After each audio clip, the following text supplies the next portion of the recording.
വാനദൂതഗണങ്ങൾ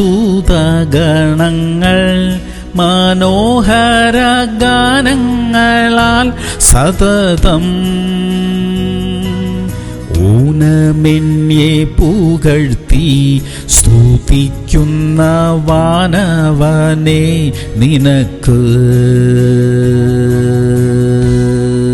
ലൂക്കോസ് 21:8 ഞാനാകുന്നു എന്നും സമയം അടുത്തിരിക്കുന്നു എന്നും പറഞ്ഞ് അനേകർ എന്റെ പേരെടുത്തു വരും, അവരെ അനുഗമിക്കരുത്. പ്രിയമുള്ളവരെ, തിരുവചനത്തിൽ ഇല്ലാത്തത് നമുക്ക് വേണ്ട, തിരുവചനത്തിൽ ഉള്ളത് എല്ലാം നമുക്ക് വേണം. പലരും നമ്മെ വഴിതെറ്റിക്കാൻ ശ്രമിക്കും, അതിനകത്തൊന്നും പെട്ടുപോകാതിരിക്കാനായിട്ട് നമുക്ക് സൂക്ഷിക്കാം. തിരുവചനം പറയുന്നത് നമുക്ക് ചെയ്യാം, അതിനകത്ത് എല്ലാം നന്മയുമുണ്ട്. യേശുവിന്റെ പേരിലാണ് പലരും പലതും ചെയ്യുന്നത്. എന്നാൽ തിരുവചനത്തിൽ ഇല്ലാത്തത് എന്തെങ്കിലും അവിടെ പഠിപ്പിക്കുന്നുണ്ടെങ്കിൽ, ചെയ്യുന്നുണ്ടെങ്കിൽ അതിനകത്ത് നമ്മൾ പെട്ടുപോകരുതേ. ദൈവം നമുക്ക് ബുദ്ധി തന്നിട്ടുണ്ട്, നമുക്ക് പ്രാർത്ഥനയോടെ മുമ്പോട്ട് പോകാം. നമ്മുടെ ആവശ്യങ്ങളെ ദൈവത്തോട് നമ്മൾ ഹൃദയം തുറന്ന് പ്രാർത്ഥിച്ചാൽ ആ പ്രാർത്ഥനകൾക്ക് മറുപടി ഉണ്ട്. പ്രാർത്ഥിക്കാം. സ്വർഗീയ പിതാവേ, തെറ്റായ പഠിപ്പിക്കലുകളിൽ നിന്ന് ഒഴിഞ്ഞു നിൽക്കുവാൻ കർത്താവേ കൃപ തരണമേ. തിരുവചനത്തിൽ അടിസ്ഥാനപ്പെട്ട് ജീവിക്കാൻ അപ്പാ ഞങ്ങളെ സഹായിക്കണം. യേശു ക്രിസ്തുവിന്റെ നാമത്തിൽ തന്നെ.